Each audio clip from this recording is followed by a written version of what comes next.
ADHD को start करने लगे हैं।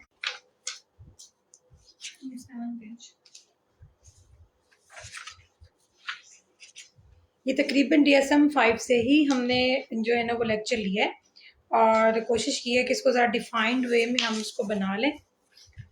ADHD क्या है? Attention deficit hyper activity disorder. ठीक है, अच्छा सबसे पहले आपने इसके नाम के ऊपर तवज्जो देनी है, अटेंशन डेफिसिट। ठीक है, अटेंशन डेफिसिट यानी कि आपकी जो बच्चे की जो अटेंशन है, तवज्जो है, वो डेफिसिट है। डेफिसिट का क्या मतलब होता है? वो तवज्जो है ही नहीं, बिल्कुल नहीं। हाँ, यानी कि उसकी वो उर्दू में डेफिसिट कहते हैं मफलूज होना, ख़राब होना या बेकार होना, नकारा होना, ख़त्म हो जाना। लेकिन ऐसा नहीं है कि वो दोबारा वापस नहीं आ सकती, वो इस टाइम डेफिसिट हुई है और उसको करेक्शन उसमें की जा सकती है। यानी कि यूँ समझ लें कि जैसे कनेक्शंस कटे हुए हैं, कनेक्शंस ख़राब हो गए हैं, डेफिसिट हो गए हैं, तो उनको फिर हम ठीक कर सकते हैं, रिन्यू कर सकते हैं। और उसके बाद हाइपर एक्टिविटी डिसऑर्डर। ये दोनों चीज़ें इकट्ठी कैसे होती हैं कि एक तरफ तो तवज्जो नहीं है, एक तरफ हाइपर एक्टिविटी। तो ये दोनों एक साथ ऐसे हो सकती हैं कि किसी एक चीज़ पे तवज्जो नहीं आ रही, उछल उछल के तवज्जो, डिस्ट्रैक्शन इतनी शदीद हो रही है, तो वो जब डिस्ट्रैक्शन होती है तो वो हाइपर एक्टिविटी महसूस होती है। इसके अंदर बच्चों के जो हार्मोन्स हैं उनका बहुत ज़्यादा किरदार होता है। ये ADHD बड़ों में भी होता है और लेकिन डायग्नोज नहीं होता, क्योंकि वो उछल कूद नहीं कर रहे होते, लेकिन उनकी ब्रेन की जो सारी थॉट्स हैं वो उछल कूद कर रही होती हैं, बातों से पता चलता है। और उनकी अटेंशन डेफिसिट होती है। ठीक है, तो जब एडल्ट्स में आपके पास कोई आता है और वो कहता है कि मैं ओवर थिंकिंग बहुत करता हूँ और मेरी तवज्जो एक जगह पे नहीं रहती और मेरे अंदर एनर्जी, आपने उससे क्वेश्चन पूछना है कि आपके अंदर एनर्जी कितनी ज़्यादा है, वो कहेगा मेरे अंदर एनर्जी तो बहुत ज़्यादा है, लेकिन मेरी किसी राइट वे में एनर्जी यूज़ नहीं होती। ठीक है, तो आपने दो चीज़ें साथ ही कैलकुलेट कर लेनी है। एक तो उसको नींद अच्छी आती है कि नहीं, सोया जाता है रात को आराम से, कि वो कहेगा कि नहीं रात को भी सोने को जी नहीं चाह रहा होता, कुछ ना कुछ करने को दिल चाह रहा होता है, मैं एक काम शुरू करता हूँ मेरे से वो कंप्लीट नहीं होता। तो आपने उसी टाइम डिफरेंशियल करना है कि कहीं इसको बाइपोलर तो नहीं है, क्योंकि बाइपोलर के जो पेशेंट्स होते हैं उनको एपिसोड्स होती हैं, वो हाइपर एक्टिविटी में कुछ और होते हैं, लेकिन उनके साथ बाइपोलर होती है, यानी कि दूसरी पोल भी होती है डिप्रेशन की। अगर तो डिप्रेशन की कोई आती है, उनके अंदर फेज आता है, तो फिर वो बाइपोलर का पेशेंट है।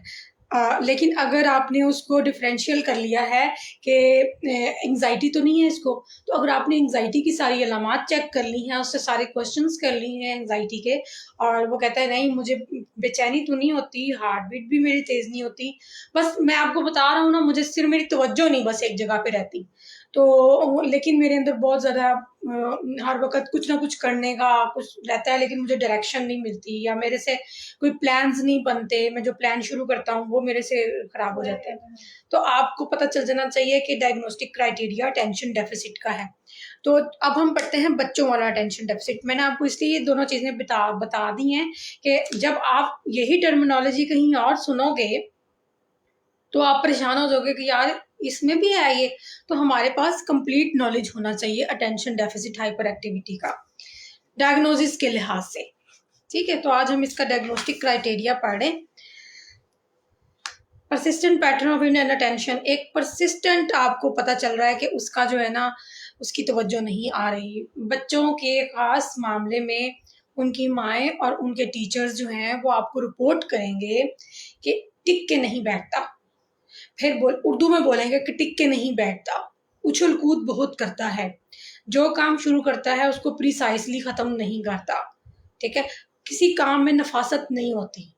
ठीक है, काम शुरू करता है काम छोड़ देता है, एक लफ्ज़ लिखता है बात याद आ जाती है, दो लफ्ज़ लिखता है बात याद आ जाती है, बात करते करते डिस्ट्रैक्ट होके कहीं उठ के चला जाता है, सीट पे बैठता नहीं है, तो ऑन सीट बिहेवियर नहीं है।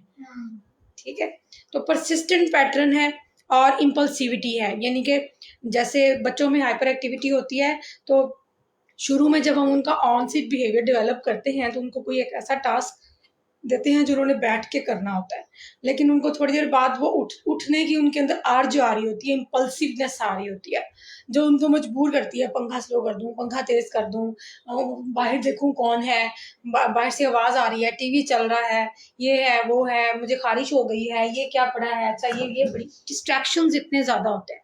तो आपने अटेंशन डेफिसिट का जो बच्चों का जो डायग्नोसिस है और वो आपने जो थेरेपी है वो इंतहाई सिंपल माहौल में, लेस डिस्ट्रैक्टिव माहौल में आपने डायग्नोसिस उनका करना है। मदर से आपने ऑन एंड ऑफ सारे क्वेश्चन, क्योंकि ज़्यादा बच्चे आपको प्रेजेंट करेंगे, लेकिन जो आपके क्वेश्चन के आंसर है उनकी मदर्स देंगी, ठीक है। अच्छा, उसके बाद इन अटेंशन 6 और द फॉलोइंग सिम्टम्स इसमें से होने चाहिए। नंबर 1, एकेडमिक और ऑक्यूपेशनल एक्टिविटी जो है वो मैनिफेस्टेशन ऑफ ऑपोजिशनल बिहेवियर, वो कहता है कि ये जो सारी है ना नीचे, ये ऑपोजिशनल बिहेवियर, डिसाइड और हॉस्टिलिटी और फेलियर टू अंडरस्टैंड मिस्टेक्स और इंस्ट्रक्शन इससे मैनिफेस्ट नहीं होती, ठीक है। ऐसा नहीं है कि वो जानबूझ के जो है ना वो हॉस्टाइल हो गया है या फिर उसको टास्क समझ नहीं आया और आप कह रहे हो कि वो हाइपर एक्टिव है, या फिर वो ऑपोजिशनल बिहेवियर था, यानी कि हर चीज़ के वो खिलाफ चल रहा है। तो ऑपोजिशनल डिफाइंड डिसऑर्डर में क्या होता है कि बच्चा जो है वो हर रूल के खिलाफ बोलता है, हर रूल के अंगेंस्ट जाता है, उसको हर चीज़ के खिलाफ होना है बस, ठीक है। यानी कि एंटी ग्रुप एक हर वक्त बना रहता है कि मैं कहूँगी दरवाज़ा बंद करो वो खोलेगा, ठीक है, अंगेंस्ट चलेगा। तो लेकिन धमकियां नहीं लगाएगा। जो कंडक्ट डिसऑर्डर का बच्चा होगा ना वो साथ धमकियां भी लगाएगा, ठीक है। जो ऑपोजिशन वाला बच्चा होगा ना, ऑपोजिशनल डिफाइंड डिसऑर्डर वाला, वो आपको ना अपने एक्शन से डराता रहेगा या ऐसे करता रहेगा, दरवाजा बंद कर देगा, मतलब आपको हर वक्त धड़का लग रहेगा क्या कर रहा है, ठीक है। ये बच्चा कुछ ठीक नहीं है।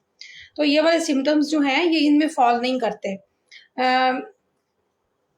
जैसे कि अच्छा, उसने कहा कि ओल्डर एडोलेसेंट्स और एडल्ट्स में 17 से ओल्डर एटलीस्ट 5 सिम्टम्स होने चाहिए। अब ये देख लो यहाँ पे एडल्ट्स का लफ्ज भी है, ठीक है।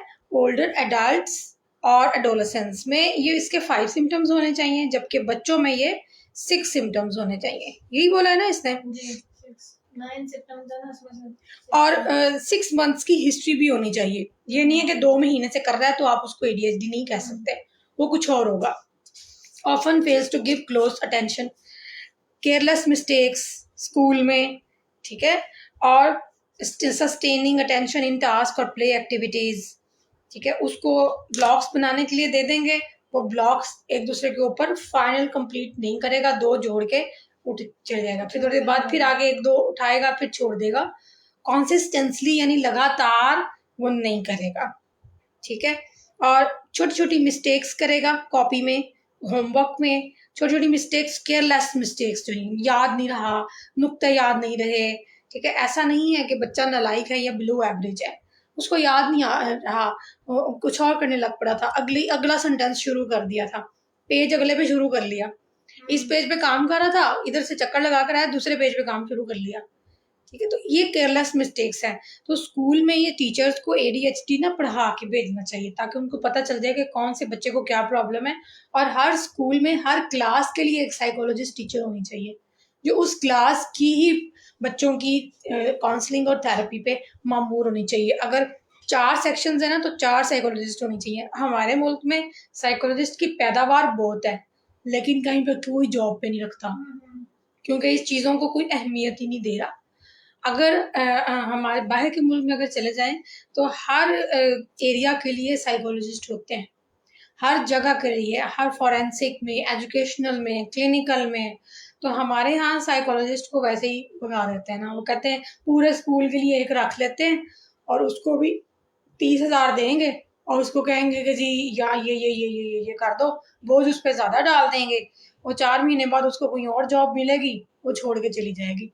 साइकोलॉजिस्ट वो होती है, अब मेरे पास जैसे कोई पेशेंट आता है तो वो जब थेरेपी लेता है और उसको आराम आ जाता है तो फिर किसी और साइकोलॉजिस्ट के पास नहीं जाता वो, क्योंकि वो अटैच्ड हो गया, वो आपकी उसको पता है कि मुझे अंडरस्टैंडिंग है, मेरे नॉलेज को मेरी अंडरस्टैंडिंग है, मैं अपनी सारी कहानी चीज़ें अपने नॉलेज को बता चुका हूँ, तो मेरी बातों को वो समझेगा, इसी तरह जो क्लास में ये बच्चे होते हैं ना, अटेंशन डेफिसिट, ऑटिस्टिक बिहेवियर, इनके स्क्रीनिंग और डायग्नोसिस के लिए पूरी क्लास के लिए एक टीचर है, ठीक है, बहुत है। वो इसलिए क्योंकि अगर क्लास में 30 स्टूडेंट्स भी हैं तो वो रोजाना रोजाना रोजाना सुबह से दोपहर तक कीनली ऑब्जर्व करेगी, कीनली क्लास में बैठे, क्लास में साइकोलॉजिस्ट बैठे जो टीचर को भी बताए और स्टूडेंट्स को भी मॉनिटर करे, सारा दिन क्लास में बैठे वो और बच्चों के साथ डीलिंग करें। आप देखो क्या क्या अच्छे रिजल्ट आते हैं, क्या अच्छे रिजल्ट आते हैं बच्चों के भी। स्क्रीनिंग भी हो जाएगी, वो स्क्रीनिंग भी होगी, साथ में उसकी उनकी थेरेपीज भी चलेंगी, साथ टीचर्स को गाइड करेगी, इसको मना करो, इसको मना ना करो, ऐसे करो, चीजें करो। लेकिन हमारे मुल्क में रफ एंड टफ माहौल चल रहा है कि बस जो है ना, ये काली भेड़ें, सफेद भेड़ें, ब्राउन भेड़ें सारी एक के अंदर थप के ना तो उनको रगड़ा दे देते हैं। तो अच्छा, वो साइकोलॉजिस्ट एक ही क्यों होगी? क्योंकि वो उस बच्चे की हिस्ट्री समझ जाएगी, पूरा साल वो उस बच्चे के साथ डील करेगी, तो उस बच्चे की साइकोलॉजी, उस बच्चे की हिस्ट्री, उसकी फाइल तैयार करेगी, उन चीज़ों को उसके ऊपर काम होगा कि उसने फाइल तैयार करनी है पूरी क्लास की, ठीक है। तो वो 40 फाइल्स अगर तैयार करती है और उनके साथ डील करती है, उसमें से आधे बच्चे तो नॉर्मल होंगे, आधे से ज्यादा नॉर्मल होंगे जो कोई भी बिहेवियर शो, तो फिर चंद पे जो वो काम करेगी तो वो पूरा साल उनसे इन टच रहेगी और उनको अंडरस्टैंड करेगी, वो नहीं बदलेगी। जैसे मिसाल के तौर पे ये एक स्कूल है जिसमें मेरे बच्चे भी पढ़ते हैं, वहाँ नर्सरी में ना सेशन स्टार्ट होता है तो केजी और 1 क्लास तक एक ही टीचर लेके चलती है उनको, फिर 1 क्लास के बाद क्विट होती है और फिर वो नर्सरी में दोबारा स्विच ऑफ कर देती है। यानी कि जैसे बच्चे प्रमोट होते हैं, टीचर भी प्रमोट होती है, क्योंकि बच्चों की नफ्सियात, हर नई टीचर आके बच्चे अटैच हो जाते हैं ना, बच्चे उनको समझते हैं टीचर को, तो वो माँ की तरह बना लेते हैं अपनी मिस को, फिर ही कहते हैं ना मिस मुझे ये हुआ है, मिस मुझे ये हुआ है। तो इसलिए मैं आपको बता रही हूँ कि अटेंशन डेफिसिट हाइपर एक्टिविटी को पहचानने के लिए या तो टीचर्स को साइकोलॉजिस्ट बनना चाहिए या साइकोलॉजिस्ट अंदर हायर होने चाहिए और वो रहना भी पूरा साल चाहिए ताकि वो कीनली ऑब्जर्व करें।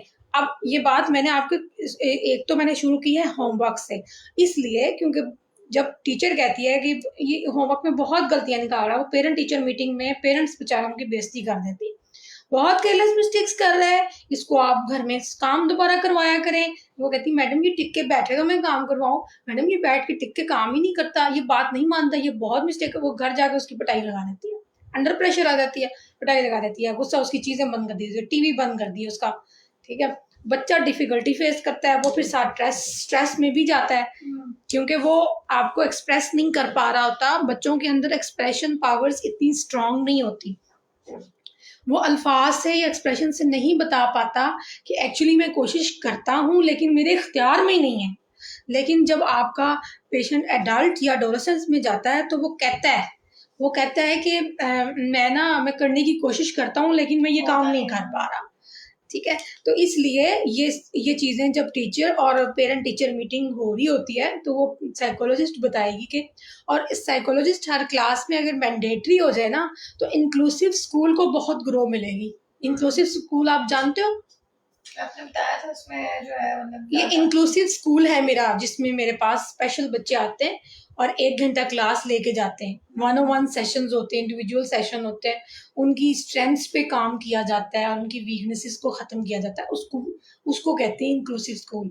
तो इंक्लूसिव स्कूल को बहुत ग्रोथ मिलेगी क्योंकि साइकोलॉजिस्ट उसी क्लास में है और उसी क्लास में एक बेंच जो है वो अगर स्लो लर्नर्स का है तो वो उनको गाइड कर सकती है कि आप सिर्फ एक लाइन लिख लो, आप सारा ना लिखो, ठीक है। उसकी मेंटल हेल्थ के मुताबिक, उसकी एवरेज जो बिलो एवरेज आईक्यू है उसके मुताबिक वो उसका सिलेबस डिजाइन कर सकती है।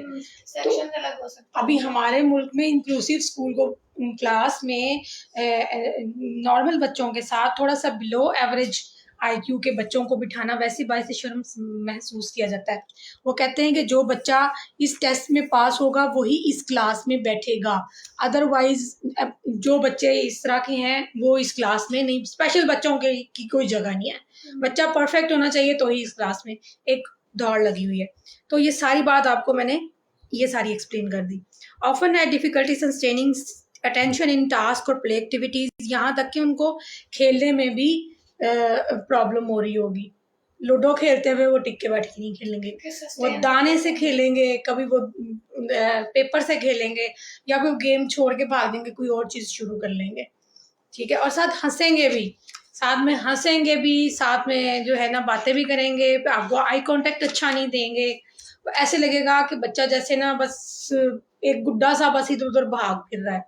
और ये वाली कैफियत जो है वो आपकी 13-14 साल तक आपको लगेगी कि बच्चा बहुत हाइपर एक्टिव है और इसकी अटेंशन स्पैन नहीं है। तो जब साइकोलॉजिस्ट अटेंशन स्पैन चेक करता है तो उसको बिठाता है एक कंफर्टेबल माहौल में बिठा के उसकी डिस्ट्रैक्शंस माइनस करता है पहले। ठीक है, जब हम सेशन लेते हैं तो हम सारी डिस्ट्रैक्शन माइनस करते हैं। चाइल्ड थेरेपी रूम जो मेरा साथ वाला रूम है, आपने उसमें देखा होगा वाइट टेबल है। ठीक है, जब आपने सेशन स्टार्ट करना है वाइट टेबल के ऊपर कुछ भी नहीं होगा। ठीक है, आपका सेशन स्टार्ट होगा, बच्चे के लिए कोई डिस्ट्रैक्शन नहीं है। ठीक है, फिर उसके बाद आपने एक चीज लेके आनी है, आपने उसको देखना है कि ये कितनी देर इसको खेलता है, आपने टाइम नोट करना है। आपकी अटेंशन स्पैन आपको यहाँ से पता चलेगा कि उसकी अटेंशन स्पैन है कितनी। हाइपर एक्टिविटी जो बच्चे होते हैं, अटेंशन डेफिसिट और हाइपर एक्टिविटी के बच्चे, बाज का तो उनकी अटेंशन 1 मिनट भी नहीं होती, 30 सेकंड के लिए होती है बाज का। ठीक है, कि थोड़ी देर के लिए इसको ऐसे ऐसे देखा, ऐसे छोटा सा मुड़ के देखा, सीधा किया, उल्टा किया और फिर छोड़ के भाग गए। ठीक है, तो अटेंशन स्पैन ही हमने बढ़ाना होता है इसके अंदर, उसको उसमें से निकालने के लिए। Difficulty sustaining attention in task, different task, difficulty remaining focused during lecture, conversation, lengthy reading. ठीक है, ये तो बहुत बड़े टास्क हैं, ये तो बड़े बड़े टास्क हैं। तो ये तो एक जुमला पढ़ेंगे सिर्फ ऐसे। ठीक है, HAVE बस इतना पढ़ेंगे और भाग जाएंगे, या सीट छोड़ के इधर उधर हो जाएंगे, या फिर भूल जाएंगे जुमला कौन सा था, क्योंकि साथ हाइपर एक्टिविटी भी चल रही है। हाइपर एक्टिविटी भी चल रही है। एक डिसऑर्डर जो इसके साथ का बहन भाई डिसऑर्डर है वो है ADD, attention deficit disorder. Simple, उसमें हाइपर एक्टिविटी माइनस होगी, उसमें पेशेंट बैठेगा, टिक के बैठेगा, लेकिन वो फोकस नहीं कर पाएगा, वो डिस्ट्रैक्शन हो जाएगी, वो बात कहीं और कर लेगा, कोई इमेजिनेशन आ जाएगी, कोई बात याद आ जाएगी, कोई आवाज सुनाई दे देगी, लेकिन वो हाइपर एक्टिव नहीं होगा। ठीक है, वो बार बार कहेगा इसकी तवज्जो नहीं है, पता नहीं शायद वो उसकी अपीयरेंस आपको ऐसे लगेगी जैसे ना ये नालायक है, ये बदतमीज है, बात नहीं सुनता, बदतमीज है, ये आपको लगेगा कि ये ना नालायक है, इसका ना ज़हन कमजोर है, ये जो है ना वो ध्यान ही नहीं दे रहा। ठीक है, लेकिन जब आप IQ टेस्ट करोगे तो आपको क्लियर होगा कि ये बिलो एवरेज है या एवरेज है। ठीक है, और often does not seem to listen when spoken to directly, आप सीधे तरीके से बुलाओगे तो ये बात नहीं सुनेंगे कि इधर आओ बेटा, इधर बैठो। जब आप कोई अट्रैक्शन दोगे ना कि ये देखो यहाँ चॉकलेट पड़ी है, वो आके तो बैठ जाएंगे। ठीक है, लेकिन फिर वो उठ के चले जाएंगे। तो डायरेक्टली आप mind seems ever else even in the absence and obvious distraction, सीधे तरीके से इनको बुलाएंगे तो ये बात नहीं सुनेंगे। ठीक है, तो often does not follow through instructions and fail to finish homework finish नहीं होगा, ड्यूटीज खत्म नहीं होंगी, वर्क प्लेस पे काम रह जाएगा, अधूरा रह जाएगा। ठीक है, और किसी और ही काम में लग जाएगा। तो जो बड़े होते हैं वो मेरे पास आके ये शिकायत करते हैं कि हमने फ़ोन पकड़ा था, हम फ़ोन पे हम अपना टू डू लिस्ट लिखने लगे थे और फेसबुक खोल के बैठ गए और हम डिस्ट्रैक्ट हो गए, ऐड आ गई ऊपर। यहाँ से मैं आपको एक और बात बता दूँ कि हमारे माशरे में जब मुझसे ज़्यादातर, मैंने 1-2 TV शोज़ भी किए हुए हैं, बल्कि 2-4 किए हुए हैं जो मेरे चैनल्स पे पड़े हुए हैं, और इसके अलावा मैंने रेडियो शोज़ और उस पर भी किए हैं। मुझसे ना जब लोग ये सवाल पूछते हैं ना कि ये हमारे माशरे में इतने नफसाती अमराज क्यों फैल गए हैं, ठीक है, क्या हो रहा है, तो फिर मैं उनको साफ कहती हूँ कि आपकी मीडिया की वजह से, आपके ये फोन मोबाइल की वजह से, इतने सारी एप्लीकेशंस, ये सब डिस्ट्रैक्शंस हैं, बहुत ज्यादा, ये इतनी शदीद डिस्ट्रैक्शंस हैं कि आपको पता है मैं फोन साइलेंट करके अपने बच्चों का सेशन लेती हूँ, वो इसलिए क्योंकि फोन पे अगर एक मैसेज की टोन भी आ जाए तो सेशन डिस्ट्रैक्ट हो जाता है। हम पहले ही नफसाती अमराज के साथ काम कर रहे होते हैं, बीच में फोन आ रहा है, बीच में यहाँ तक कि अगर आप वीडियो देख रहे हैं उसमें डिस्ट्रैक्शंस आ रही हैं, एड्स आ रही हैं, ये ले लो, ये खरीद लो, ये भाग गया, ये खत्म हो गया, सेल खत्म हो गई, सेल लग गई, ठीक है, चीज अच्छी मिल गई। इसके अलावा एप्लीकेशंस इतनी ज्यादा हैं कि यही फैसला करना मुश्किल है कि ये एप्लीकेशन अच्छी है, ये एप्लीकेशन अच्छी है, ठीक है। एक फ्लड आ गया, एक अजाब आया हुआ है ये माशरे पे। इसी तरह आपका देखो, जब पहले एक ड्रामा लगता था, एक पीटीवी चैनल होता था, चैनल थोड़े होते थे, हम आराम से तवज्जो से अटेंशन से एक चीज देखते थे। अब हम क्या करते हैं, इधर से ये चैनल भी देख रहे हैं, वो चैनल भी देख रहे हैं, साथ में फोन भी देख रहे हैं, साथ लैपटॉप भी खुला पड़ा है।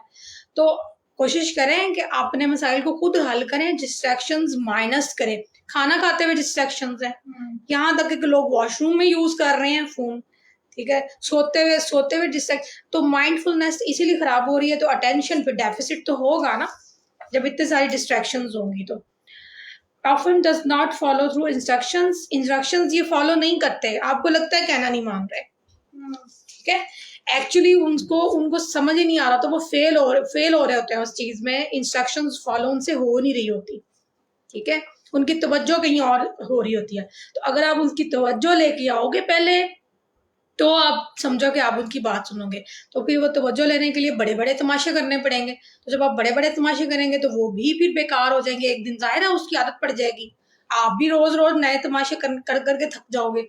तो उसके लिए पेशेंट का एक प्रॉपर हल है, एक सोल्यूशन है, वो फिर हम बाद में डिस्कस करेंगे। Often is difficulty organising task and, अच्छा ये बहुत इंपॉर्टेंट बात है, ये बड़ों में भी शामिल होता है। बड़ों में कैसे शामिल होता है कि उनसे ना अपने काम अरेंज नहीं किए जाते, टास्क ऑर्गेनाइज नहीं किए जाते। एक होता है अटेंशन, एक होता है फोकस, एक होता है इंस्ट्रक्शन को फॉलो नहीं कर रहा, एक होता है केयरलेस मिस्टेक्स हो रही हैं। एक इंपॉर्टेंट बात क्या है, कोई ऑर्गेनाइज नहीं हो रहा। सुबह ये कर लूंगा, शाम ये कर लूंगा, दोपहर ये कर लूंगा, मैनेजमेंट नहीं हो रही है। इतना छोड़ दूंगा, इतना कर लूंगा, इतना सो लूंगा, इतना ये कर लूंगा, बस लगे हुए, कोई मैनेजमेंट नहीं है। हो गया ना हो गया, छोड़ दिया, अगले दिन कर लिया, अधूरा रह गया, कोई इस तरह कर लिया, ठीक है। तो इसके लिए बहुत इंपॉर्टेंट है, जब थेरेपी हम बड़ों की करते हैं तो सबसे पहले हम उनको राइटिंग स्किल्स सिखाते हैं। राइटिंग स्किल्स आती हैं तो वो उनकी मैनेजमेंट स्टार्ट होती है। अभी बहुत इंपॉर्टेंट पॉइंट है, organizing tasks and activities. For example, difficulty managing subsequent tasks, difficulty keeping material and belongings in order, messy, disorganized work, poor time management, fails to meet deadlines.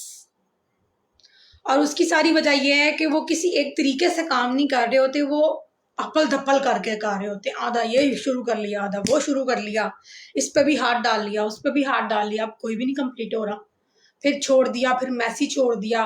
और ये लफ्ज बहुत important है, बिलोंगिंग्स इन ऑर्डर। उनकी socks नहीं मिलती, उनके कपड़े मिस होते हैं, उनकी मैचिंग्स नहीं हुई होती, उनका एक ऑर्डर में लाइफ नहीं चल रही। ये अडल्ट्स के लिए ये वाला पॉइंट है। Often avoid, dislike or reluctant to engage in tasks that require sustained mental efforts. वो अक्सर वो चाहते हैं कि जिसमें मेरा दिमाग लगना है ना, वो काम मैं ना करूं, असाइनमेंट्स पूरी नहीं होंगी, काम पूरे नहीं होंगे, क्योंकि उनको पता है कि वो टास्क वो पूरा नहीं कर सकेंगे। उनको ये बेटा ये पढ़कर सुनाओ, यहाँ से कहते हैं हाँ जी आप बता दें इसमें क्या लिखा हुआ है, मेरे से नहीं पढ़ा जा रहा। तो ये इसमें जो हमारे बड़े हैं ना, उसमें रीडिंग थेरेपी इसमें बहुत काम आती है। रीडिंग थेरेपी बहुत काम आती है। जरूरी नहीं है कि आपने पूरा एक पैराग्राफ पढ़वाना है, आप शुरू में 2 लाइन्स पढ़ाना शुरू करें। अटेंशन हमेशा सब्सिक्वेंटली, फ्रीक्वेंटली, ग्रेजुअली लाया जाता है, ठीक है, एकदम से अटेंशन नहीं आती। और उसके साथ साथ अटेंशन डेफिसिट हाइपर एक्टिविटी में इम्पॉर्टेंट टास्क ये है कि बंदे की फिजिकल एनर्जी निकली हुई हो पहले, वो निकली हुई हो पहले अच्छी तरह से खासी।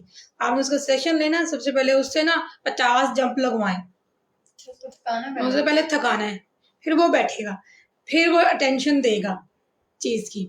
अच्छा जी, often loses things necessary for task and activities. तो जो जरूरी चीजें हैं वो भी वो भूल जाएगा, यानी पेंसिल, स्कूल, ये बुक्स, टूल्स, वॉलेट, कीज तो हम मोबाइल, यानी कि इस तरह की चीजें वो मिस कर रहा होगा। उसकी चीजें ऑर्गेनाइज नहीं है, एक्चुअली डिसऑर्गेनाइज्ड है हर चीज। जिसकी वजह से मैस क्रिएट हो रहा है। हाँ, और वो समझ रहा है कि काम का बर्डन बहुत है, वो इसलिए अरेंज नहीं किया होता। ठीक है, मैं आपको एक चीज दिखाती हूँ। मेरी जिंदगी में ना डायरीज की बहुत अहमियत है। Obviously I am doing lot of works. अगर आप मेरी डायरी देखो ना, यहाँ से ये पता नहीं किस डेट की है, ये भी मैंने काम लिखे हुए हैं, पॉइंट लिखे हुए कौन कौन से काम करने हैं। ये मैंने सारे काम किए हुए और साथ साथ काटे हुए, साथ साथ काम किए हुए, साथ साथ काटे हुए।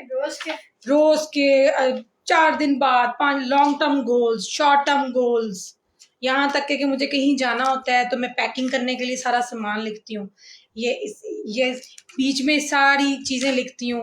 ठीक है, ये मैंने मुख्तलिफ सेक्शंस बनाए हुए हैं, किसके साथ मैंने कौन सा, घर का कौन सा है, क्लिनिक का कौन सा है, बाजार का काम कौन सा है।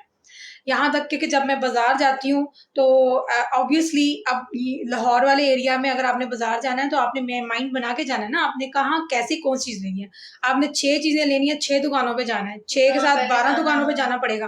कहाँ पहले जाना है, कहाँ बाद में जाना है, कहाँ, तो उसका थोड़ा सा आप रफ वर्क, तो होमवर्क इज वेरी इंपॉर्टेंट। ये सारे मैंने काम किए हुए और साथ फिर मैंने उनको काटा हुआ है। यहाँ तक कि जब मैं गई हूँ, ये देखिए क्या लिखा, blankets, bedsheet, small water pad, jacket, sun block, charger, tab, selfie stick, ये सारी प्लास्टिक बॉटल्स, प्लास्टिक सारी जगह से ऑब्वियसली नहीं, इसको कहते हैं कैटलॉग। आपकी पर्सनल कैटलॉग। ये अटेंशन डेफिसिट वाले गलती इस पे कर रहे होते हैं। अगर सिर्फ वो टेबल पे अपने ऑफिस में, ऑफिस वर्क के टाइम पे अपनी डायरी पक्की रख लें, जरूरी नहीं है कि आप अच्छा, कुछ लोग डरते हैं कि हम लिखेंगे ना तो कोई पढ़ेगा तो मजाक उड़ाएगा, तो अपनी सेल्फ एस्टीम बढ़ाएं और कभी भी ना ये सोचेंगे ये हमारी पर्सनल डायरी। आप बोला कि इसको कोई हाथ ना लगाए, उसको लॉकर्स में रख लें। पहली बात, अगर आप नहीं कर सकते तो आप उसमें वर्डिंग्स बिल्कुल कोड वर्ड्स में लिखें जो आपको समझ आ रही हो। मेरी डायरी को पकड़ता है, उसको समझ नहीं आती इससे क्या लिखा हुआ है, क्योंकि मैंने लिखा होता है, मुझे पता होता है कि मैंने क्या लिखा है। हाँ, ये इंपॉर्टेंट बात है। जो मोबाइल में टू डू लिस्ट और होती है ना, क्या स्टिकी नोट्स होते हैं, they are all wasteless, they are vast wasteless. सामने मैं लगा लेती हूँ। हाँ, ये सामने लगाने वाली बात और है, लेकिन वो भी मिसप्लेस हो सकती है। ठीक है, जो आपने लिख के काम करना है ना डायरी में, उसका नेबल बदल नहीं है। ऑब्वियसली वो आपके ऑर्गेनाइजेशन ज्यादा। हाँ, और आप मोबाइल खोलोगे, फिर टू डू लिस्ट निकालोगे तो स्क्रीन के साथ इन टच हो गए, साथ ही आप डिस्ट्रैक्ट हो गए, ऐड आ जाएगी ऊपर कोई। अब मुझे ऊपर से ये वाला नोटिफिकेशन भी आ रहा है, ये नोटिफिकेशन आ रहा है, तो मैं खोल के फिर देखना शुरू कर दूंगी और मैं कहीं की कहीं निकल जाऊंगी। तो मतलब आपने अपनी जिंदगी को अगर ऑर्गेनाइज्ड करना है तो आपने कुछ प्रॉपर असूल कायदे अपने बनाने हैं। तो हर चीज का हल मोबाइल में नहीं है भाई, ठीक है ना। AI भी बेकार है, मेरे नजदीक AI बेकार है। AI चीजों को रिपीट करता है। जी हाँ, करता है। वो साफ बात, वो अच्छे से नहीं उसको कंप्लीट करता। अच्छा, तो हमने ये जो डायग्नोस्टिक क्राइटेरिया को डिस्कस किया है ना, ये बहुत इंपॉर्टेंट है। इसी में इसकी सारी चीजें कंप्लीट तकरीबन हो गई हैं। अच्छा, इसका H क्राइटेरिया ये है कि डिस्ट्रैक्टेड बाय एक्सट्रीनियस स्टिमुलाई, बहुत आसानी से हो जाते हैं कि जरा सा भी कोई आवाज आई, थॉट आई या कोई भी चीज आई, तो मिसाल के तौर पे देखो, एक बहुत इंपॉर्टेंट बात है। एक अडल्ट है मेरे पास, 17-18 ईयर्स में बच्चा आता है शाम को, उसको ADHD है और साथ उसको एंजाइटी भी है। लेकिन ADHD में जो है वो कहता है कि मैं ना काम करता करता मुझे कोई सोच आती है और मैं कहीं कहीं पहुंच जाता हूँ, फिर उसके बाद मैं वापस आता हूँ तो फिर मुझे वो काम नहीं याद आता कि मैं जो ये काम कर रहा था मैं कहाँ था। इसी तरह लोग फोन पे जब बात करते हैं लंबी लंबी, तो वो लंबी लंबी बातों में ना बात करते करते टॉपिक से कहीं कहीं और चले जाते हैं। हाँ, साथ साथ बातें आती जाती हैं, वो कहीं से कहीं चले जाते हैं, फिर वो कहते हैं हम कहाँ थे, कौन सी बात हम कर रहे थे। ठीक है, तो उनको थॉट्स को ऑर्गेनाइज करने की भी जरूरत है। ठीक, in often forgetful in daily activities, doing chores, running errands, और for order older adults and adults. ठीक है, adolescents, returning call, paying bills, keeping appointments, ये सब में उनको प्रॉब्लम हो रहा होता है, क्योंकि उनको ये भी नहीं पता होता कि मेरी कौन सी, कहाँ मैंने किस टाइम पे पहुंचना है। कीपिंग अपॉइंटमेंट्स का मतलब है शाम को कहाँ जाना है, सुबह कहाँ जाना है, रात को मैंने क्या करना था, किसके साथ मैंने, उनको भूल जाता है। ओ भूल गई मैं, अच्छा मुझे तो आपसे बड़ी इंपॉर्टेंट बात करनी थी, चीजें भूल गई मुझे। तो ये भूलने वाला फॉरगेटफुल इन डेली एक्टिविटीज, उनको भूलता है सारा दिन, क्योंकि उनकी चीज़ें मैसअप हुई होती हैं, अरेंजमेंट्स नहीं हुई होती। एक बार अगर वो पेंसिल से कॉपी पे लिख लें कि ये चीज़ मैंने इतने बजे करनी है। आजकल इतने अच्छे अच्छे फॉर्म्स आए हुए हैं इंटरनेट पे। अगर आपने मोबाइल को ही दोस्त बनाना है, अगर आपने मोबाइल को ही जो है वो अपना साथी बनाना है कि जी मोबाइल में हर शय है, हर शय, तो उसको पॉजिटिवली यूज़ करें ना, उसको पॉजिटिवली यूज़ करें। इतने अच्छे अच्छे फॉर्म्स हैं, ये देखो, ये अपॉइंटमेंट शेड्यूल्स का फॉर्म है। एक साइड पे पूरे ऑर्स हैं और ये मैंने बना बनाया उठाया, मैंने नहीं बनाया। ये मंथली अपॉइंटमेंट्स फॉर्म्स हैं, ठीक है। ये मैंने अटेंडेंस शीट्स बनाई हुई हैं पूरे मंथ की। अगर आपने अपने इंटरनेट को यूज करना है तो ये पूरे मंथ की है, ये देखो पूरे साल की है। ये पूरे साल की, ये मई से स्टार्ट हो जाओ, जो पेशेंट स्टार्ट हुई है उसके सेशन कब कब हैं। तो अगर आपने अपॉइंटमेंट्स अपनी लिख के आप रख लेते हैं, जरूरी नहीं कि आप डायरी पे लिखें, आप चार्ट्स बने बनाए रखें, सिर्फ टिक लगाना है। टाइम भी लिखा है, मंथ भी लिखा हुआ है और डेट भी लिखी हुई है, हर शय उसके ऊपर लिखी हुई है। आपने प्रिंट करना है, अपना नाम लिखना है, उस पर टिक मार्क करने हैं सिर्फ। तो फाइलिंग जो है ना, वो जो ऑफिस में होती है, फाइलिंग्स होती हैं, कामों को ऑर्गेनाइज किया जाता है। तो अगर वो अच्छा कारीगर ना हो, वर्कर अच्छा ना हो, तो उसको फिर निकाल देते हैं, फिर उसका काम ही ना सी होता। उनकी असाइनमेंट टाइम पे नहीं पहुंचती, उनको डिस्ट्रैक्शंस हो रही होती हैं और वो ये कहता है सर मैं बहुत कोशिश कर रहा हूँ, सर मैं बहुत कोशिश कर रहा हूँ कि ये असाइनमेंट भी कंप्लीट कर लूँ। वो थोड़ा सा डिस्ट्रैक्ट होता है, असाइनमेंट रह जाती है, फिर वो दोबारा शुरू करता है, फिर वो उस जगह पे नहीं आता दोबारा। ठीक है, जो टेम्पो बना होता है ना, वो बहुत इंपॉर्टेंट होता है। ठीक है, तो टेम्पो अगर बार बार टूटेगा ना, तो कोई चीज आप अटेंशन से नहीं कर सकोगे। Hyper activity and impulsivity. Hyper activity same अभी जो हमने सारी बातें की हैं, और इम्पल्सिविटी वो यही है कि जैसे ख्याल आए उसको फुलफिल कर लो, ग्रेटिफिकेट कर लो उसको। ठीक है, अगर दिल में ख्याल आया है कि पंखा स्लो करना है, तो बस 1 मिनट भी जाया ना करो, सब छोड़ दो, बात छोड़ दो, सामान छोड़ दो, काम छोड़ दो और उठ जाओ बस।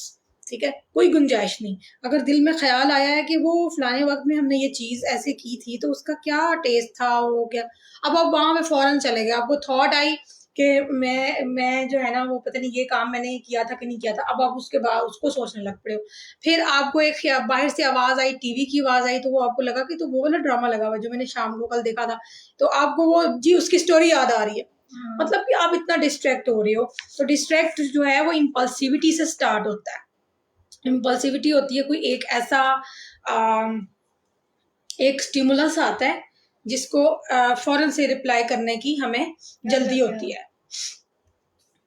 उसने कहा कि 6 ऑफ द फॉलोइंग सिम्टम्स होने चाहिए, कम से कम 6 महीने यही काम चलना चाहिए।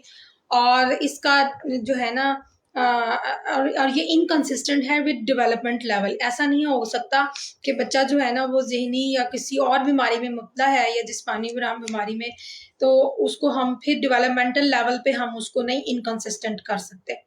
Negatively impacts directly on social and academic occupational activities, ये भी पढ़ लिया। और उसने दोबारा से बोला है इससे DSM-5 क्राइटेरिया, और इस क्राइटेरिया में उसने दोबारा से बोला है कि ऑपोजिशनल बिहेवियर, डिफाइंस, हॉस्टिलिटी, इससे इसका कोई ताल्लुक नहीं है।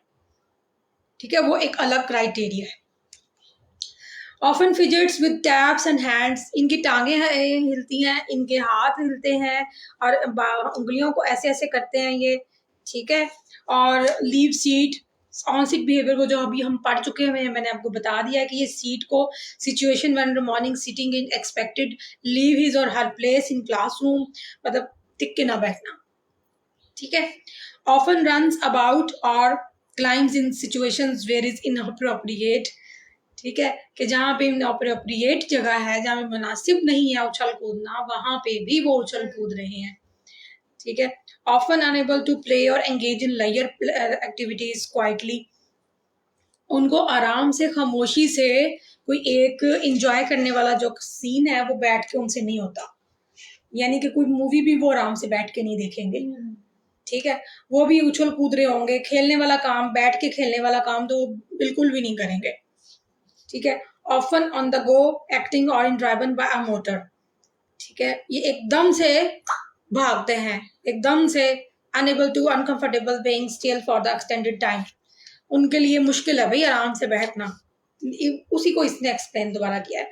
ऑफन अनएबल टू प्ले और एंगेज, ये हमने बोल लिया। ऑफन टॉक एक्सेसिवली, बोलते भी बहुत ज्यादा है, बातें भी बहुत ज्यादा करते हैं, ये हाइपर एक्टिविटी में आता है, ठीक है। और ऑफन ब्लास्ट, अच्छा ये जो बच्चे भी बहुत ज्यादा बोलते हैं इसमें, और बड़े भी जो है वो बातें बहुत करेंगे और काम की कोई करेंगे नहीं, बातें बहुत करेंगे काम कोई, कहते ना तुम बातें बहुत करते हो काम कोई नहीं करते, बातें करवाना करना नहीं है, करना है कुछ। तो उनके पास आइडियाज होते हैं लेकिन उनकी अरेंजमेंट्स नहीं होती, ऑर्गेनाइजेशन होती है। Actually the main thing is organised. Often burns out an answer before a question, question से पहले ही जवाब दे रहे हैं, अभी सवाल आधा हुआ है तो वो जवाब दे रहे हैं। इम्पल्सिव है ना, उनको बाकी समझ आ गया, हमें बाकी समझ आ गया, आप ये कह रहे हैं, आप ये कह रहे हैं, ठीक है। सबर नाम की चीज नहीं ना है भाई, ठीक है। Often has difficulty waiting his turn, line में नहीं खड़े होंगे, लाइन काट के आगे चले जाएंगे और बेचैन होंगे कि हमारी बारी कब आएगी। इंतजार करना इनका दुनिया से मुश्किल तीन काम है, इनको सबर करना ना ADHD के लोगों का मुश्किल तीन काम है कि अब ये फौरन कर लो या फिर हमारी बारी आ जाए, हम जहां पे इंतजार करना पड़ जाए ना इनको, वहां इनको एंजाइटी स्टार्ट हो जाती है, ठीक है। और several intentions and hyperactive symptoms were present prior to age 12, 12 से पहले पहले ये सिम्टम्स जो है ना वो नजर आ जाते हैं। Inattentive and hyperactive impulsive disorder symptoms were present prior to age for 12, ये ज्यादातर जो है वो 12 से पहले होते हैं, यानी उछल कूद ये वो लेकिन जब बाद में ये फिर ये वाले नहीं होते, बाद में वो डिफरेंट हो जाते हैं, थॉट्स में और बिहेवियर्स में चेंज हो जाते हैं, टॉकटिवनेस में चेंज हो जाते हैं। फिर उसके बाद several inattentive and hyper activity symptoms are present two or more settings, यानी कि जैसे घर में, स्कूल में, काम पे, इन जगहों में से कम 2 जगहों पे नजर आए, सिर्फ एक जगह पे नजर ना आए, ठीक है, क्योंकि एक जगह पे नजर आएगा तो वो स्पेसिफिसिटी बनेगा। कम से कम 2 पे हो, ज्यादा से ज्यादा सब जगह पे ये एक ही तरह की हरकतें कर रहा है, भाई इसको तो होटल ले जाना ही मुश्किल है, वहां तो ये बैठता ही नहीं टिक के इसको ले। मैं अपने बेटे को ना बचपन में, उसको भी ADHD था हमारे साथ, कुछ ज्यादातर बच्चों को होता है, उनको एक्टिव होते हैं, अगर आपने उनको कोई एक्टिविटी करानी है ना तो फिर आप उनको कराटे करवाओ, उनको एक्सरसाइजेस में डालो, उनको स्पोर्ट्स में डालो, उनको मैचेस करवाओ, उनसे बैडमिंटन करवाओ, उनको स्विमिंग पूल्स लेके दो, उनको राइडिंग कराओ, उनको इतनी एनर्जी उनकी लगाओ कि उनका फोकस डेवलप हो और वो काम कर करके थके ना। उनको जॉयलैंड ऐसी जगह पे लेके जाओ जहां वो थक के आके रात को सोए, यानी कि वो तौबा करेंगे अब हम दोबारा जल्दी नहीं जाएंगे। तो वो क्या, मैं उसको ना जब मैं अपने साथ मार्केट लेके जाती थी ना तो टू डिफिकल्ट, ज्यादातर मदर्स के साथ ऐसे ही होता है कि वो चीज नहीं उठा रहा है। एक दफा क्या हुआ, मैं कपड़ों की शॉप पे ब्रांड पे ले गई इसको, तो ये था कोई 5-6 साल का, तो मैंने इसे कहा कि आप इधर आराम से बैठ जाओ। वो बैठना तो मुश्किल काम है, तो थोड़ी देर के लिए बैठता था, उठ के फिर कपड़ों को हाथ लगाना, बेटा आपने कपड़ों को हाथ नहीं लगाना। फिर बिठाया उसको, 2-3 दफा मना किया, बेटा बैठ जाओ, बेटा बैठ जाओ। तो बहरहाल भी मैंने कहा मैं नजर रखती हूँ इसके ऊपर, लेकिन मेरा ध्यान तो कपड़ों पे चला गया, मैं तो कपड़े देख रही थी। थोड़ी देर बाद पता चला कि उस लड़के ने अब कुछ और ना मिला तो कपड़ों के सारे टैग उतार लिए, टैग उतार के इकट्ठे कर रहा था। की चीज कुछ तो वो शॉपकीपर ने कहा ये क्या कर रहे हो आप, तो मेरे तो हवाई में निकाह, बेटा ये क्या किया आपने। और बच्चा बेचारा शर्मिंदा हो गया क्योंकि उसको नहीं पता था कि मैंने गलत काम किया है।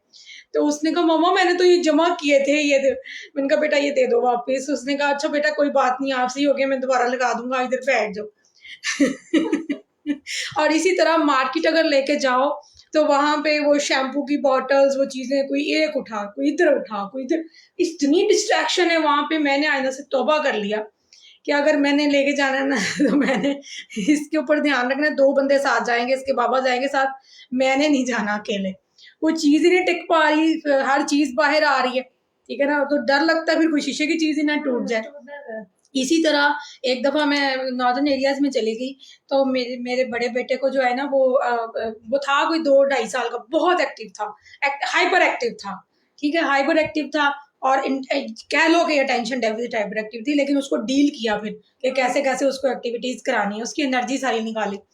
तो वो हम नीचे, वो ना गोद में टिकता ना बैठ के टिकता, ठीक है ना। अब हम चले गए मरी, ठीक है, मरी के उन सड़कों पे, इधर खाइयां हैं इधर सड़कें हैं, वो भाई साहब जो है वो कहे मुझे नीचे उतारो, वो हमारी बात ना सुने, चीखे मारे मुझे नीचे उतारो मुझे नीचे उतारो। वो तो टिक्के गोद में बैठे ना उसको दरख्त नजर आ रहे हैं ना उसको कोई नेचर नजर आ रही है उसको वो कहता मुझे नीचे उतारो। तो वो जब उन्हें नीचे उतारा है तो वो तो इधर भाग भाग, नया नया चलना सीखा था, 2-2.5 साल का बच्चा बहुत भागता है, बहुत तेज भागता है। तो हम तो यकीन जानो, हम ना डिप्रेस होके वापस आ गए, हमने अगला टूर ही नहीं किया तो ये है चीज कि आपको मैं ये वाला बता रही थी कि जो है ना लाइन में खड़ा मुश्किल है, इंतज़ार करना मुश्किल है, इम्पल्सिविटी हर चीज़ में ज़्यादा है, और 12 साल की उम्र से पहले ये वाली एक्टिविटीज़, हाइपर एक्टिविटी बहुत ज़्यादा है। और 2-3 सेटिंग्स में हर जगह पे आपको ये नज़र आनी चाहिए और क्लियर एविडेंस नज़र आना चाहिए कि क्वालिटी जो है वो रिड्यूस होती है, क्वांटिटी में ये काम ज़्यादा कर रहे होते हैं, सोशल, एकेडमिक, ऑक्यूपेशनल फंक्शनिंग, इन चीज़ों में। अब जब उसको बिठा के मैं लिखवाना शुरू करती थी तो वो जो एक मैं जीम लिखवाती थी ना केजी में, एक जो मैं जीम लिखवाती थी ना, वो मेरे ऐसा था जैसे ना कोई पहाड़ तोड़ने के बराबर है। तो उस वक्त तो मैं साइकोलॉजिस्ट भी नहीं थी भाई क्योंकि ये काफ़ी पुरानी बात है, मेरा बेटा माशाल्लाह काफ़ी बड़ा है। तो ये एक जीम और एक चे लिखवानी जो ना थी वो ऐसे थी जैसे कि ना कोई पहाड़ तोड़ने के बराबर काम है। और मैंने फतह कर लिया कि मुझे पूरा बिठा के, वो बेचारा तंग पड़ जाता था कि मेरी जान छोड़ दो, तुमने क्यों बिठा लिया मुझे पढ़ाना। पूरा पेज जीम लिखना और जीम की छतरी बनाना तो बच्चों के लिए वैसी मुश्किल काम और सिटी।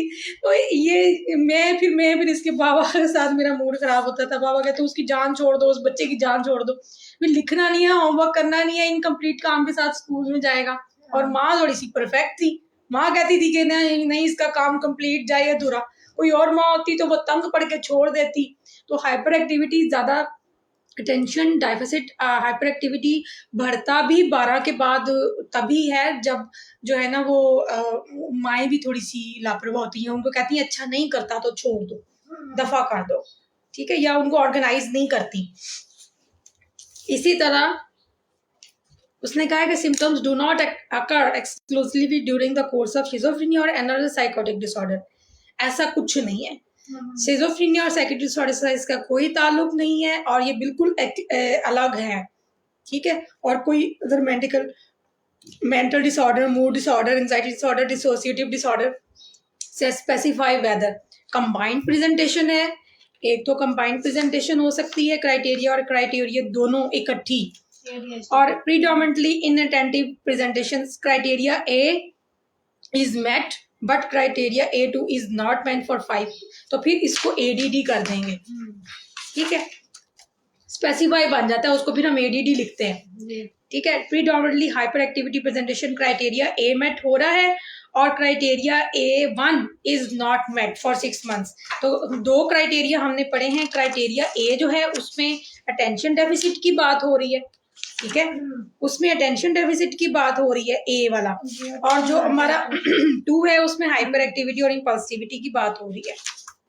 तो यहाँ पे तो हमने पॉइंट्स में लिखा है ना 1 2 3 में, अगर आप इसको उसमें खोलो क्राइटेरिया A B C तो फिर आपको तरतीब भी पता चल जाएगी।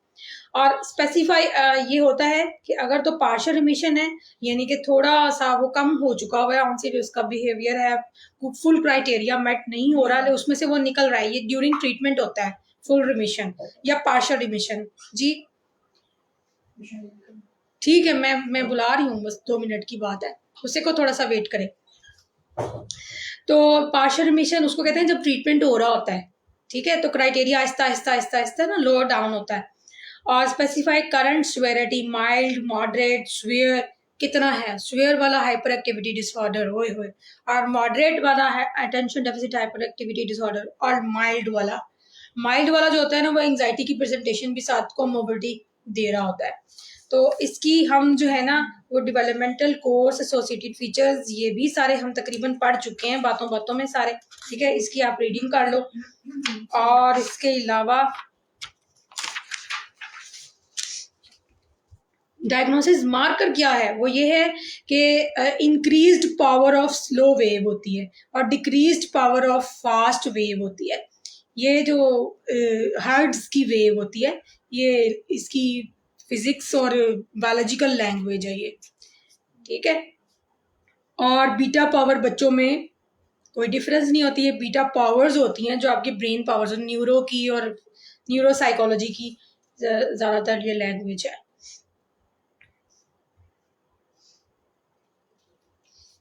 ठीक, अच्छा, एसोसिएटेड विद सुसाइडल थॉट्स और बिहेवियर्स, वो अपने आप में तंग पड़ जाता है ना, उससे काम कोई कंप्लीट नहीं हो रहा होता। Attention hyper activity disorder depression में भी चेंज हो सकता है। कोमोबिलिटी भी उसके साथ आ सकती है, जब बंदे वहां से हो जाएं, जॉबलेस हो जाएं, निकाले जाएं कि तुमसे कोई काम नहीं हो रहा, स्कूल से निकाले जाएं, तुमसे कोई काम नहीं हो रहा, घर में मार पड़नी शुरू हो जाए, एनवायरनमेंट खराब हो, तो ये सुसाइडल थॉट्स और डिप्रेशन ये सारा फिर साथ में अटैच हो जाता है, ठीक है। और डिफरेंशियल्स में ऑपोजिट के साथ ये कैसे डिफरेंट करता है कि उसमें तो आपको पता है, मैंने बताया कि self application task due to conformity of others demands, ठीक है। रेजिस्टेंस होती है दूसरों का कहना नाम मानने की, ठीक है। तो इसमें तो बेचारे की ना कोई हिम्मत खुद से नहीं हो रही ना। और इंटरमीडिएट एक्सप्लोसिव, सीरियस एग्रेशन, बिल्कुल बिल्कुल।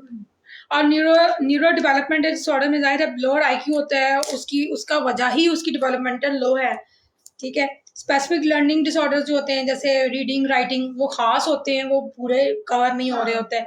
रिएक्टिव अटैचमेंट ये होती है कि वो सिर्फ अटैचमेंट को रिएक्ट करता है। सोशल डिसइनिबिशन यानी कि सिर्फ सोसाइटी में करता है, बाकी जगहों पे नहीं करता।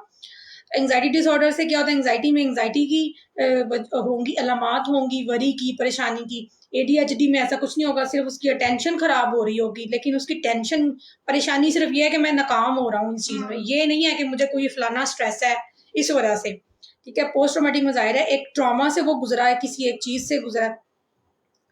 और डिप्रेसिव एपिसोड में जाहिर है आपको पता है कि डिप्रेशन है, बायोपोलर में 2 पोल्स होते हैं और ये नहीं होता। डिस्ट्रप्टिव मूड डिसरेगुलेशन में क्या होता है, इरिटेबिलिटी, इंटॉलरेंस ऑफ फ्रस्ट्रेशन, लेकिन इम्पल्सिविटी भी होती है, लेकिन अटेंशन डेफिसिट नहीं होती, ठीक है। जहाँ जहाँ जैसे डिप्रेशन का पेशेंट कह रहा है मेरी तवज्जो नहीं बन रही, मैं ये हो रहा है, तो लेकिन साथ में स्ट्रेसर होगा, साथ में बाकी अलामात होंगी। बहुत तकरीबन ज़्यादातर मेंटल डिसऑर्डर ऐसे हैं बच्चों में और बड़ों में जिनकी उनकी तवज्जो खराब हुई होती है, लेकिन वो अटेंशन डेफिसिट नहीं होते, उसमें साथ बाकी अलामात भी नजर आ रही होती हैं, ठीक है। प्रेजेंटेशन होती है। पर्सनैलिटी डिसऑर्डर डिफर करता है बॉर्डर लाइन से, नार्किसिस्टिक से, अबंडेंट से, सेल्फ इंजरी से, ठीक है। अदर पर्सनैलिटी डिसऑर्डर से बिल्कुल डिफर करता है, ठीक है। और एक्सटेंडेड क्लिनिकल ऑब्जर्वेशन, आपको 2 दिन सेशन में पता चलेगा कि इसकी अटेंशन डेफिसिट है। पहली दफा में अगर वो उछल कूद कर रहा है तो आप ये फाइनल नहीं कर सकते कि इसको अटेंशन डेफिसिट है, ठीक है। आप थोड़ा सा टाइम दोगे। साइकोटिक डिसऑर्डर से भी, न्यूरोकॉग्निटिव डिसऑर्डर से भी। तो ये हमने attention deficit hyper activity disorder पढ़ा है। ये कोमोबिलिटी इसकी किसके साथ होती है, इसकी फीमेल्स में कॉमन है ये ज्यादा, high rate of oppositional defiant disorder, autistic disorder, personality and comorbidity आती है साथ, ठीक है। ये 7 oppositional defiant disorder with ADHD भी होगा और साथ में ऑपोजिशनल डिफाइंड डिसऑर्डर भी होगा। 2 डायग्नोसिस इकट्ठे होंगे फिर, ठीक है, कोई एक नहीं फिर आप दे सकते। और इसी तरह ये किसके साथ होता है, एंजाइटी डिसऑर्डर के साथ भी, मेजर डिप्रेसिव डिसऑर्डर के साथ भी, ऑब्सेसिव कंपल्सिव हाइपर एक्टिविटी के साथ भी, इंटरमीडिएट एक्सप्लोसिव के साथ भी, और minority of individuals with ADHD। Substance is used and more frequent among adults with ADHD in general population, ठीक है। ये हाइपर एक्टिव होते हैं, इनको सुकून कहीं मिल नहीं रहा होता तो ये ड्रग स्टार्ट कर देते हैं, मतलब उल्टे सीधे लेते रहते हैं। हाँ, तो फिर ड्रग स्टार्ट कर देते हैं ना सुकून लेने के लिए, इनको और कहीं से सुकून फिर मिलता नहीं है, ठीक है। अच्छा, अब आप इसके हम बाकी का हम कल करेंगे, ठीक है, इंशाल्लाह। और कल हमारा लास्ट वर्किंग डे है, कल जुम्मा है, ठीक है। उसके बाद आपका ऑफ है ईद के लिए। और जनाब आपने अब ऐसा करना है कि आप ऐसा करें कि आप जाएं और उसका फॉर्म जो है वो फिल करें, ठीक है। वो मैं आपको निकाल देती हूँ। शुक्रिया आपका बहुत बहुत। अगले सेशन के लिए फिर आप